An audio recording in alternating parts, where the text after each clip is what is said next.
আসসালামু আলাইকুম viewers, welcome to my channel Miss পাসফ্রন। আজকে আমি আপনাদেরকে 10 টাকার চকোফন বিস্কিট দিয়ে বানিয়ে দেখাবো চকলেট কেক। আপনারা এই চকলেট কেক বানানোর রেসিপিটি বাড়িতে অবশ্যই ট্রাই করবেন। আপনারা যদি আমার ট্রিক্সগুলো ফলো করে সম্পূর্ণভাবে আমার মতো করে কেকটি তৈরি করেন তাহলে দেখবেন আমার চকলেট কেকটি যেভাবে সফট হয়েছে আপনাদেরটাও ঠিক সেভাবেই সফট হবে। তাহলে চলুন দেরি না করে আপনাদেরকে দেখিয়ে দিচ্ছি 10 টাকার চকোফান বিস্কিট দিয়ে কিভাবে আমি চকলেট কেকটি বানালাম। এখানে আমি দুটো চকোফান বিস্কিট নিয়েছি।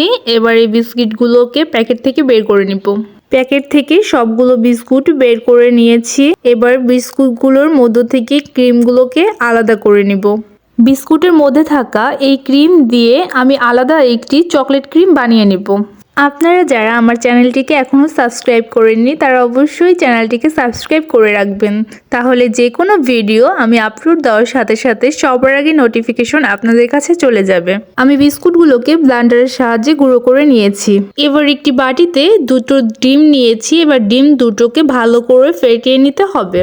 ডিম দুটোকে যদি আপনারা বিটারের সাহায্যে ফেটিয়ে নেন তাহলে আপনাদের কাজটি খুব দ্রুত হবে। যেহেতু আমি হ্যান্ড মিক্সারের সাহায্যে কাজটি করছি তাই আমার কাজটি করতে একটু লেট হচ্ছে। ডিমগুলোর ভিতরে যখন হালকা ফমি ভাব চলে আসবে তখন অল্প অল্প করে চিনি অ্যাড করে এভাবে হ্যান্ড মিক্সারের সাহায্যে নাড়তে হবে। আমি যদি এখানে বিটার ইউজ করতাম তাহলে ডিমের ভিতরে অনেকটা ফমি ভাব চলে আসতো। ডিমের সাথে চিনিগুলো ভালোভাবে মিক্স করা হয়ে গেছে। এবার এর মধ্যে অল্প অল্প করে ময়দা অ্যাড করে নিব। একবারে সবগুলো ময়দা দিয়ে দিবেন না, অল্প অল্প করে অ্যাড করবেন। একবারে দিয়ে দিলে দলা পেকে যাওয়ার সম্ভাবনা রয়েছে। ব্যাটারটি বেশি ঘন করবেন না, মিডিয়াম করে রাখবেন। আমি সবগুলো উপকরণ দেওয়ার পরে যতটুকু ঘনত্ব রাখবো ঠিক আপনারা অতটুকুই ঘনত্ব রাখবেন। ময়দা দেওয়ার পরে ব্যাটারটি খুব আস্তে আস্তে মিশাতে হবে, তা না হলে ডিমের ফমি ভাব চলে যাবে এবং কেকটি সফট হবে না। দিয়ে দিচ্ছি 2 চামচ বেকিং পাউডার। আপনারা যদি এখানে বেকিং পাউডারের পরিবর্তে বেকিং সোডা ইউজ করেন তাহলে পরিমাণটা একটু কমিয়ে দিবেন, কারণ বেকিং পাউডারের থেকে বেকিং সোডার পাওয়ারটা একটু স্ট্রং। এবার দিয়ে দিচ্ছি আগে থেকে ব্লেন্ডার করে রাখা চকোফান বিস্কিটের গুঁড়ো। এবারও ব্যাটারটি আস্তে আস্তে নাড়তে হবে। ভিডিওটিতে আমি আপনাদেরকে দ্রুত দেখাচ্ছি কিন্তু এই ব্যাটারটি আমি আস্তে আস্তেই নেড়েছি। দিয়ে দিচ্ছি গুঁড়ো দুধ। গুঁড়ো দুধ দেওয়ার পরে আমার ব্যাটারটি যেহেতু একটু ঘন হয়েছে তাই আমি এখানে আবার একটু তরল দুধ অ্যাড করে নিলাম। এই গুঁড়ো দুধ ও তরল দুধ দেওয়ার কারণে কেকের স্বাদটি আরও ভালো আসবে। আমি এখানে কোনো ভ্যানিলা এসেন্স ইউজ করিনি, যেহেতু এটি চকলেট কেক তাই ডিমের গন্ধ আসবে না, চকলেটের ফ্লেভারটিই পাওয়া যাবে।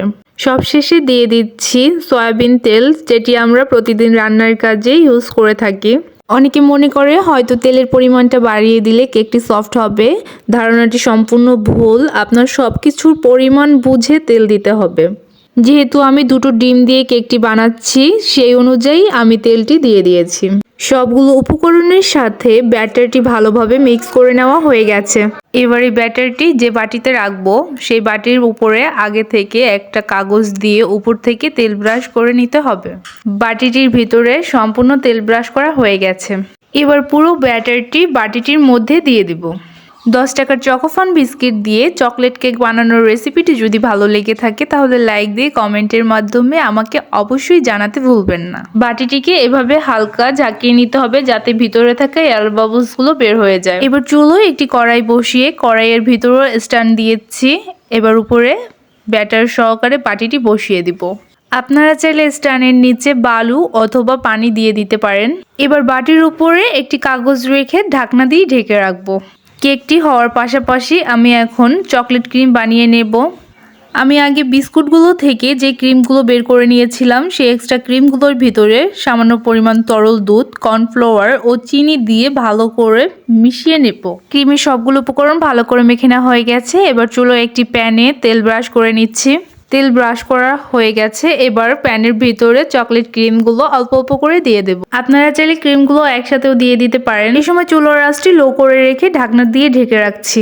এবার ঢাকনাটি উঠিয়ে ক্রিমগুলোকে একটি চামচের সাহায্যে উঠিয়ে নিব। আপনারা চাইলে কেকের উপরে সরাসরি ক্রিমটি অ্যাপ্লাই করতে পারেন। আর যদি এভাবে কাজটি করেন তাহলে তাড়াতাড়ি উঠিয়ে কেকের উপরে দিতে হবে, না হলে শক্ত হয়ে যাবে।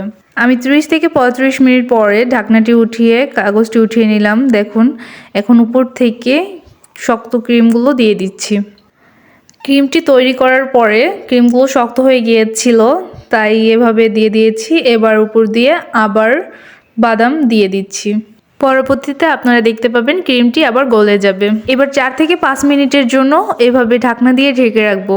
5 মিনিট হয়ে গেছে, এবার ঢাকনাটি উঠিয়ে কেকটি নামিয়ে নেব। আমি মাঝে একবার চেক করেছিলাম ভেতরে কেকটি হয়েছে কিনা, আপনারা এরকম চেক করে নেবেন। তারপর আমি আপনাদেরকে আবার দেখিয়ে দিচ্ছি। দেখুন কাঠির সাথে কোনো কেকের মিশ্রণ লেগে আসেনি, কাঠিটি পুরো শুকনো উঠে এসেছে, তার মানে আমার কেকটি সম্পূর্ণভাবে প্রস্তুত হয়ে গেছে। আমি কেকটিকে নামিয়ে ঠান্ডা হতে দিয়েছি।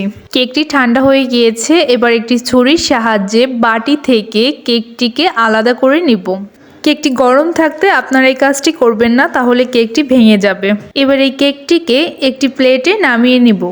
কেকটিকে উপর করে এভাবে নামিয়ে কেকের নিচে যে কাগজটি দিয়েছিলাম সেই কাগজটিকে কেক থেকে আলাদা করে নিব। আমি আপনাদেরকে কেকটি কেটে দেখাচ্ছি। দেখুন কেকটি কতটা সফট হয়েছে। কেকটি খেতেও খুবই সুস্বাদু হয়েছিল। আপনারা বাড়িতে এটি অবশ্যই ট্রাই করে আমাকে কমেন্টের মাধ্যমে জানাবেন। আজকের মতো এ পর্যন্তই। আল্লাহ হাফেজ।